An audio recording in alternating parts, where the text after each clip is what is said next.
नमस्कार दोस्तों, एक बार फिर से आप सभी का स्वागत है मेरे चैनल पर। और आज मैं लेकर आई हूँ बहुत ही ज्ञानवर्धक कहानी। तो आज की मेरी कहानी है हनुमान जी और लाल जी सेठ की कहानी। तो आइए दोस्तों शुरू करते हैं और सुनते हैं लास्ट तक।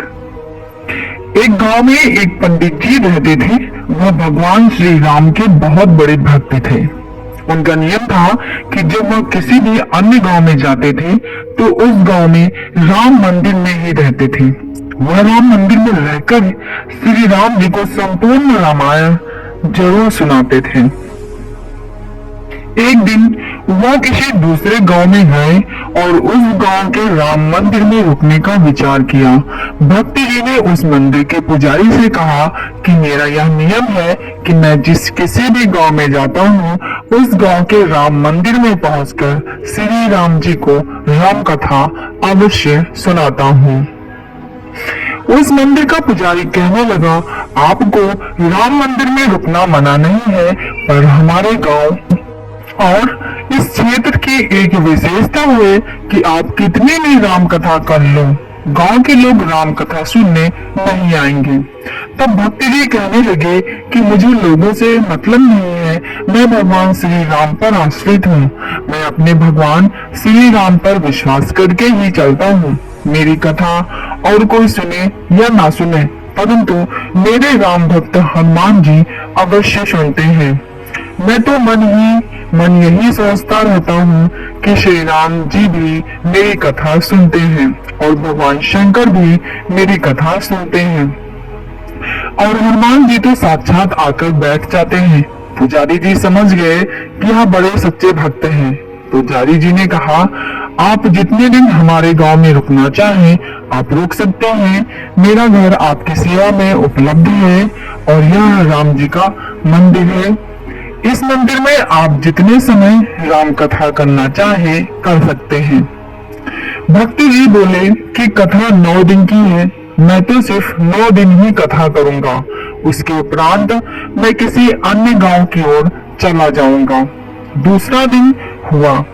प्रातः काल भक्त जी ने श्री राम जी की कथा प्रारंभ कर दी। कोई भी व्यक्ति कथा सुनने के लिए मंदिर में नहीं आया। उस मंदिर के पंडित जी मंदिर में आए। वे मंदिर की साफ सफाई और पूजा पाठ करके चले गए। अब भक्ति जी अकेले ही कथा कर रहे थे। एक दिन व्यतीत हुआ। भक्ति जी ने अकेले ही कथा की। दूसरा दिन भी ऐसे ही व्यतीत हो गया। पता नहीं क्यों गांव के लोगों को राम कथा में कोई रुचि नहीं थी। चौथा दिन हुआ। 4-5 व्यक्ति आकर कथा में विराजमान हुए और 5वें दिन कुछ और व्यक्ति भी आए। इस प्रकार 6 दिन बीत गए। भक्ति जी तो प्रतिदिन सच्चे मन से भगवान की कथा सुना रहे थे। कथा राम जी सुनते थे और हनुमान जी भी सुनते थे। 7वें दिन जब कथा चल रही थी तो उसी समय गांव में एक सेठ जी जो बड़े कंजूस थे, वह राम जी के मंदिर में माथा टेकने के लिए आए।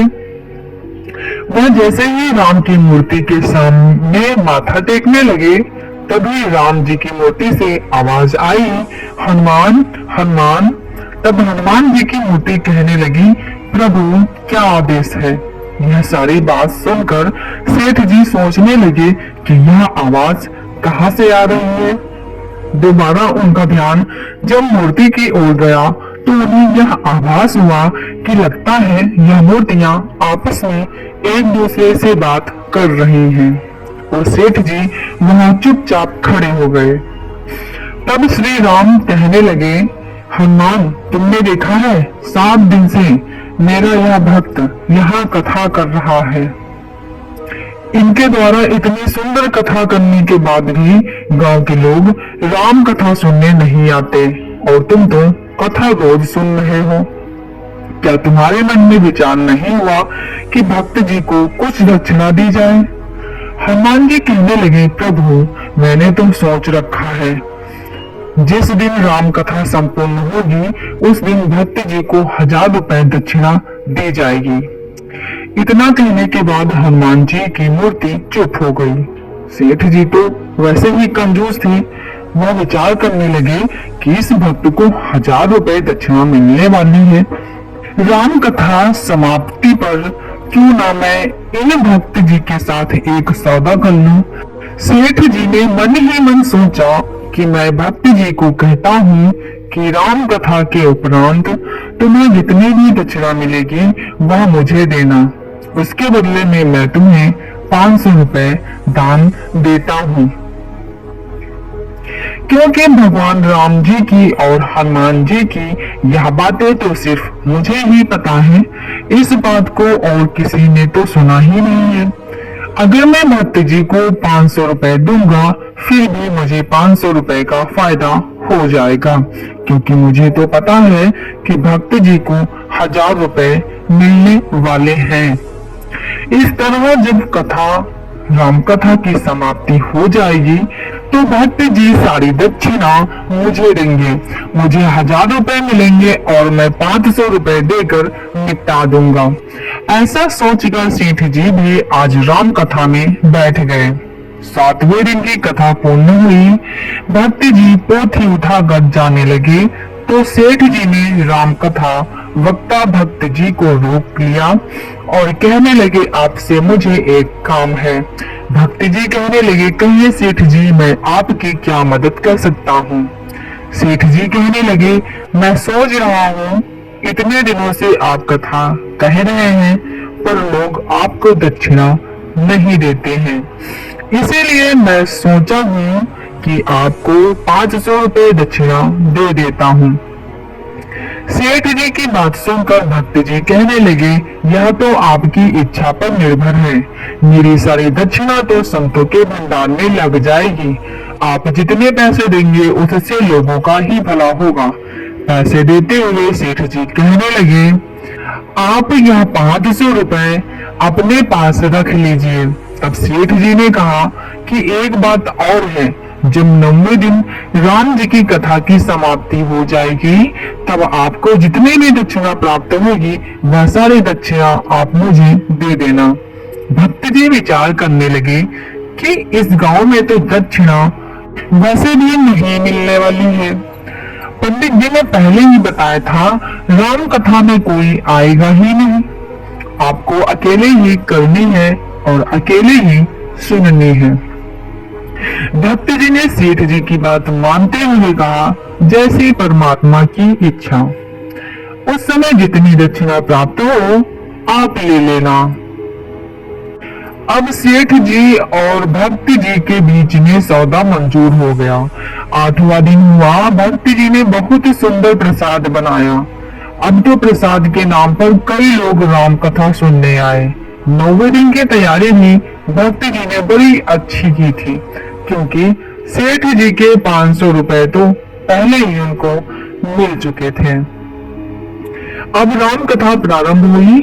उस दिन लोग भी बहुत अधिक संख्या में आए, क्योंकि आखिरी दिन था। अब तो सेठ जी भी सुबह से लेकर राम कथा में बैठ गए थे। उन्हें पक्का यकीन था कि आज मुझे 500 रुपए का फायदा होने वाला है। राम कथा समाप्ति पर भोग भी पड़ गया था। उसके बाद भक्त जी ने पोथी उठाई और जाने लगे। वह लालची सेठ पूछने लगा, भक्त जी दक्षिणा कहाँ है? तुम्हें दक्षिणा जो मिली है वह मुझे दे दो। भक्त जी ने कहा, मैं सच कहता हूँ, मैंने दक्षिणा उठाई नहीं है। जहाँ कथा कर रहा था वहां पर जाकर आप देख लो, जितनी दक्षिणा मिली है वह तुम्हारी है। अब मैं जा रहा हूँ, मुझे अगले गांव की ओर यात्रा करनी है। सेठ जी कहने लगे, तुम ऐसे नहीं जा सकते, मुझे सारी दक्षिणा देकर जाओ। भक्त जी ने कहा, मुझे दक्षिणा नहीं मिली है, आपने जितने पैसे मुझे दिए थे वे मैंने सारे भंडारे में खर्च कर दिए हैं। और ऐसा कहकर रामायण की पोथी उठाकर भक्त जी निकल गए। सेठ जी भागते हुए उस पलंग के नजदीक आए जिस पर भक्त जी ने कथा की थी। वहां पर गिने चुने 15-20 रुपए पड़े हुए थे। सेठ जी पलंग पर पड़े ऐसे पैसे उठाकर मंदिर के अंदर की ओर चले गए। मंदिर में जाकर राम जी और हनुमान जी की मूर्ति की ओर देखकर कहने लगे कि उस दिन तो आप बड़े जोर जोर से बातें कर रहे थे कि भक्त जी को 1000 रुपए दक्षिणा देनी चाहिए। अभी तक तो आपने दक्षिणा दी नहीं। अगर आज आप दक्षिणा देते तो मुझे 500 रुपए का फायदा हो जाता। आपने दक्षिणा क्यों नहीं दी? पर वह तो मूर्तियां थी, वह तो चुपचाप सब सुन रही थी। सेठ जी को बड़ा गुस्सा आया और कहते हैं ना कि गुस्से में ज्ञान ही नहीं रहता है। अज्ञान और क्रोध के कारण सेठ जी ने अपने पैर से बड़े जोर से हनुमान जी के पैर पर प्रहार किया। जैसे ही सेठ जी ने हनुमान जी के पैर पर प्रहार किया, हनुमान जी ने सेठ जी के पैर को जकड़ लिया। हनुमान जी की मूर्ति ने सेठ जी का पैर इतनी जोर से पकड़ा कि बार बार सेठ के प्रयास करने के बावजूद भी वह अपना पैर नहीं छुड़वा पा रहे थे। तब राम जी की मूर्ति बोली, हनुमान। हनुमान जी कहने लगे, आज्ञा प्रभु। राम जी कहने लगे, हनुमान जी, मैंने आपसे कहा था मेरे भक्त को 1000 रुपए दक्षिणा देनी है, तुमने तो उसे सिर्फ 500 रुपए ही दिलाए हैं। तब हनुमान जी ने हंसकर कहा कि महाराज, सेठ जी अभी 500 रुपए और देने वाले हैं, तभी तो मैंने इनका पैर पकड़ लिया है।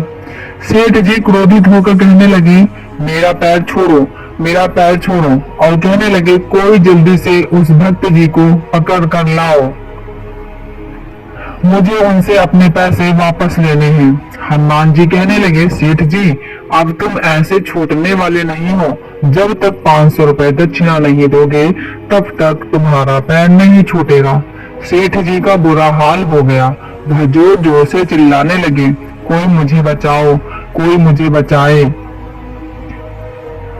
मंदिर में उपस्थित सभी लोग भागते हुए सेठ जी के पास आए और कहने लगे कि सेठ जी, क्या हुआ? सेठ जी कहने लगे, मेरे पैर को हनुमान जी ने पकड़ लिया है। अन्य लोगों को तो ऐसा कुछ दिखाई ही नहीं दे रहा था। उन्हें तो लग रहा था कि सेठ पागल हो गया है। कुछ लोगों ने जाकर सेठ के बच्चों को सारी बात बताई। सेठ के 2 पुत्र भागते हुए मंदिर में आए और अपने पिता से पूछने लगे, पिताजी क्या हुआ?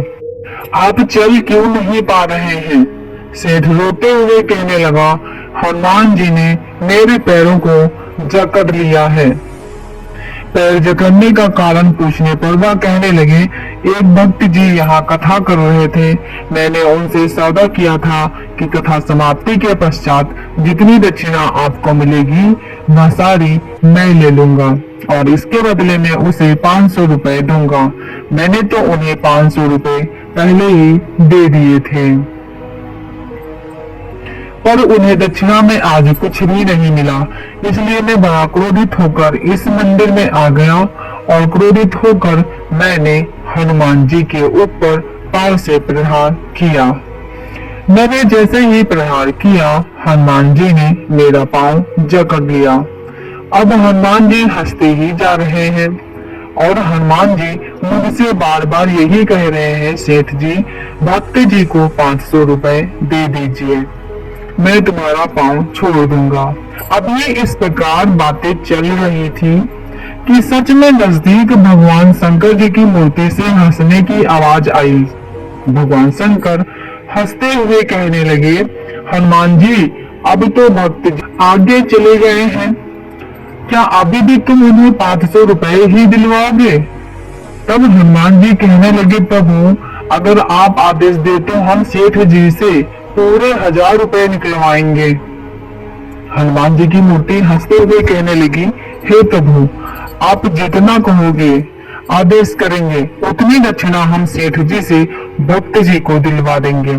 तब भगवान शंकर जी की मूर्ति हंसते हुए कहने लगी, सेठ जी देने में आनाकानी कर रहे हैं, इसलिए अब तो 1000 रुपए ही दिलाने चाहिए। इन्होंने भक्त जी के साथ भी झूठ कहा है और भक्त जी को ठगने का प्रयास भी किया है। इसलिए अब हमारी इच्छा है कि सेठ जी 1000 रुपए दान करें। इस बार मूर्तियों की यह सभी आवाजें गांव के सब लोगों ने भी सुनी। वह हैरान हो गए कि यह मूर्तियां आपस में कैसे बात कर रही हैं। सेठ के पुत्रों ने कहा, पिताजी जल्दी से आज्ञा दीजिए, हम भागकर उन भक्त जी को 1000 रुपए देकर आते हैं, तब आप इस बंधन से मुक्त हो जाओगे। सेठ जी ने बड़े दुखी मन से हाँ करते हुए कहा, जल्दी जाओ और उस भक्त जी को ढूंढकर 1000 रुपए देकर आओ, ताकि मैं बंधन से मुक्त हो जाऊं। सेठ के पुत्र भागते हुए गए और भक्त जी को ढूंढकर उनके हाथों में 1000 रुपए देकर वापस आ गए। वापस आकर सेठ जी को देखकर कहा कि हम 1000 रुपए दे आए हैं। तब हनुमान जी भगवान श्री राम जी की ओर देखकर कहने लगे, प्रभु आपकी आज्ञा का पालन हो गया है, कोई अन्य आज्ञा हो तो आदेश दीजिए। तब श्री राम जी और भगवान शंकर जी हंसते हुए कहने लगे, हनुमान जी आपने बड़ी अच्छी सेवा की है, आपने भक्त जी को इतना धन दे दिया है कि उसका जीवन यापन बहुत अच्छे से हो जाएगा। हनुमान जी ने सेठ जी का पैर छोड़ दिया। सेठ जी बड़े क्रोधित होकर अपने घर आ गए। भक्त जी के मन में लालच नहीं था, वह तो यह सोचकर कथा करते थे कि मेरे भगवान मेरी कथा सुनते हैं, और जो भक्त भगवान के निमित्त हो जाते हैं, भगवान उनकी रक्षा स्वयं करते हैं। हमें भगवान के भक्तों का भी सच्चे हृदय से पूजन करना चाहिए, क्योंकि यह भगवान के भक्त ही तो भगवान से मिलाने वाले होते हैं। जो भगवान के सच्चे भक्त होते हैं, भगवान उनकी रक्षा स्वयं करते हैं। भगवान अपने भक्तों को कभी अकेला नहीं छोड़ते। तो बोलो सभी जय श्री राम। तो दोस्तों, अगर आप भी मेरी तरह भगवान को मानते हैं, अगर हनुमान जी को, राम जी को, शंकर जी को आप मानते हैं, तो कमेंट में जय श्री राम जरूर लिखेंगे। और अगर मेरी कहानी अच्छी लगी हो तो वीडियो को लाइक जरूर करिएगा। चैनल पे नए हैं तो ऐसी ही आध्यात्मिक और धार्मिक कहानियां पाने के लिए मेरे चैनल को सब्सक्राइब जरूर कर दीजिएगा। मेरी कहानी को अंत तक सुनने के लिए आपका बहुत बहुत धन्यवाद दोस्तों।